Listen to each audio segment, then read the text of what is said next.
নমস্কার। ঠাকুরমা স্বামীজি গুরুদেবের শ্রীচরণে প্রণাম জানাই।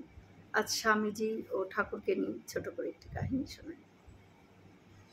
স্বামী বিবেকানন্দ বলছেন, শ্রীরামকৃষ্ণের একটি মাত্র চাহনি মানুষের জীবনকে বদলে দিতে পারত, আর তার স্পর্শের যে কি অমোঘ ক্ষমতা তা তো তিনি নিজেই অনুভব করেছেন। মনে পড়ে হাবু দত্তের কথা। তখনকার দিনের বিখ্যাত সঙ্গীত শিল্পী হাবু দত্ত সম্পর্কে স্বামীজির খুড়তুতো ভাই। এমন কোনো নেশা করেননি তিনি যে কোনো কিছু তার বাদ গেছে। সেই কালের দিনে তাকে আবগারি দপ্তরের সম্রাট বলা হতো, কিন্তু একটি নেশার আস্বাদ তখনও তিনি পাননি। সেই বন্দোবস্ত করে দিলেন স্বয়ং স্বামী বিবেকানন্দ। শ্রীরামকৃষ্ণের স্পর্শের নেশা, ঈশ্বর প্রেমের নেশা। কাশীপুরে শ্রীরামকৃষ্ণ তখন ভীষণ রোগে শয্যাশায়ী, শেষ অবস্থা।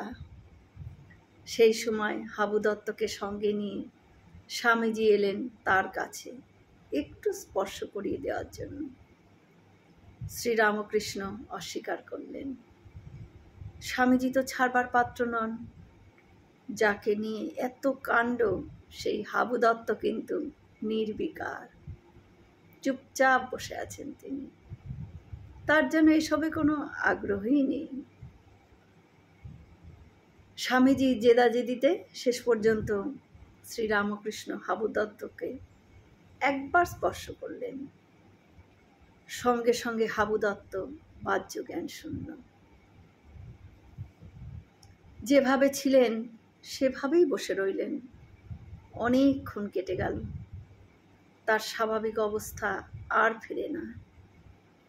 স্বামীজি চিন্তায় পড়লেন, মারা গেল নাকি? শেষটায় স্বামীজি মোক্ষম অস্ত্রটি প্রয়োগ করলেন। ধাক্কাধাক্কি করতে লাগলেন। দাদা ওঠো গো, ওঠো, তোমার জন্য গাঁজা তৈরি করে এনেছি দাদা, খাবে না? বেশ কিছুক্ষণ পর সাড়া পাওয়া গেল হাবু দত্তের। তিনি বলছেন, কি গাঁজার কথা বলছিস রে? আমি যে নেশায় এতক্ষণ বোধ হয়েছিলাম, তার কাছে ওই গাঁজার নেশা কিচ্ছু না রে। এইভাবে যন্ত্রণা সহ্য করেও শ্রীরামকৃষ্ণ মানুষের মঙ্গল করে চলেন। ডাক্তার কথা বলতে নিষেধ করেন, তবুও তিনি কথা বলেন। বলেন লোক কল্যাণের জন্য। মানুষের কষ্ট তো তারই কষ্ট ছিল। জয় শ্রীরামকৃষ্ণ। আমরা সকলে মিলে একসাথে বলি, জয় মহামায় কি জয়, জয় ভগবান শ্রী শ্রীরামকৃষ্ণ দেব কি জয়, জয় স্বামীজি মহারাজজি কি জয়। হয়তো অনেক ভুল ত্রুটি করলাম, ঠাকুর যেন আমায় ক্ষমা করে দেন। সকলে সুস্থ থাকবেন, আনন্দে থাকবেন। ঠাকুর মায়ের কৃপা দৃষ্টি সকলের ওপর বর্ষিত হোক। শুভরাত্রি।